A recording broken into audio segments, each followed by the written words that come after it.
ধারণা করা হচ্ছে আমেরিকা খুব শীঘ্রই ইরান আক্রমণ করতে যাচ্ছে। আর এর মাধ্যমেই মধ্যপ্রাচ্যে আরেকটি যুদ্ধের দামামা বেজে ওঠার সম্ভাবনা জেগে উঠেছে। আপনারা জানেন 2015 সালে আমেরিকা সহ বিশ্বমোড়ল 6 শক্তিধর রাষ্ট্রের সঙ্গে ইরানের একটি পারমাণবিক চুক্তি হয়। যে চুক্তিতে বলা হয়েছিল যে ইরান তার নির্দিষ্ট পরিমাণ ইউরেনিয়াম সংগ্রহের উপরে করবে না।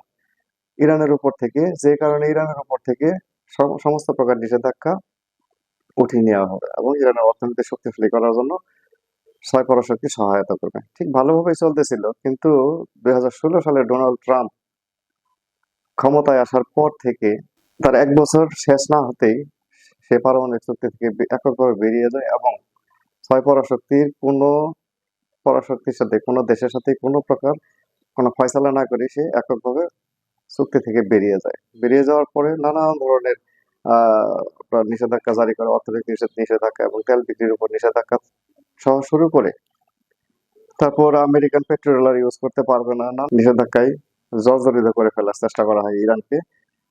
তারপর পরবর্তী নির্বাচন আসে, নির্বাচনে জো বাইডেন ক্ষমতায় আসার পর থেকে আরো নিষেধাজ্ঞার পরিমাণ বাড়ানো হয়, কিন্তু যুদ্ধ বেঁধে বেঁধে বেঁধে যাবে, কিন্তু যুদ্ধ জো বাইডেন যুদ্ধের দিকে অগ্রসর না হয়ে তিনি তার প্রক্সি ইসরায়েলকে দিয়ে ইরানকে ঘায়েল করার চেষ্টা করেছে নানান উপায়ে।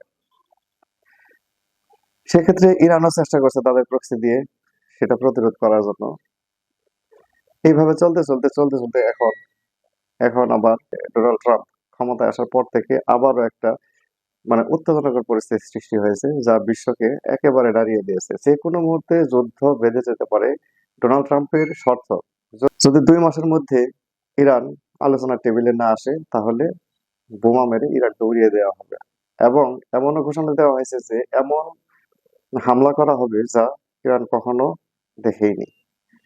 তার মানে হামলার পরিধিটা অনেক বড় হবে আশা করা যাচ্ছে। ভারত মহাসাগরে আমেরিকা এবং ব্রিটেনের একটি নৌঘাঁটি আছে, যেখান থেকে 2003 সালে ইরাক যুদ্ধে আক্রমণ করা হয়েছিল, যে ঘাঁটি ব্যবহার করে। ঠিক সেই নৌঘাঁটি ব্যবহার করেই আক্রমণ শাণিত হতে পারে আশা করা যাচ্ছে। ইতিমধ্যেই ডোনাল্ড ট্রাম্প 6টি বোমারু বিমান B-52 বোমারু বিমান উপস্থিত করেছেন, যার মাধ্যমে বোঝা যাচ্ছে যে যুদ্ধ অতি সন্নিকটে, যে কোনো মুহূর্তে যুদ্ধ বেঁধে যেতে পারে।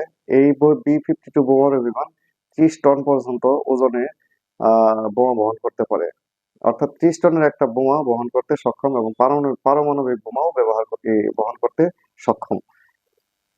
এরপরে আরো একটি এয়ারক্রাফট ক্যারিয়ার নিয়ে আসার জন্য অলরেডি রওনা দিয়েছে। তার মানে যুদ্ধ আমরা দেখতে পাচ্ছি, যুদ্ধ আর শেষ হবে না মধ্যপ্রাচ্য এই আমেরিকার একক আধিপত্য বজায় রাখার জন্য তিনি যা যা করা প্রয়োজনে 2-4টি দেশ ধ্বংস করে হলো, ইরাক ধ্বংস করা হলো, আফগানিস্তান ধ্বংস করা হলো, সিরিয়া ধ্বংস করা হলো, কুয়েত ধ্বংস করা হলো, প্রত্যেকটি দেশ কিন্তু আরবরা নীরব, এখন পর্যন্ত নীরব। ইরান এমনিতেই গরিব রাষ্ট্র, তাদের উপর নানান ধরনের অর্থনৈতিক নিষেধাজ্ঞা চাপিয়ে দেওয়া আছে। তারা খুব কষ্ট করেই তাদের কর্মসূচিগুলা, তাদের পারমাণবিক কর্মসূচি, তাদের ক্ষেপণাস্ত্র কর্মসূচিগুলা অনেক কষ্টের মধ্যে দিয়ে তারা এগিয়ে নিয়ে যাচ্ছে। আমি আশা করি যুদ্ধ হবে না, এই আশাই ব্যক্ত করি, কারণ একটি যুদ্ধ একটি দেশকে 50 বছর থেকে 100 বছর পর্যন্ত পিছিয়ে দিতে পারে।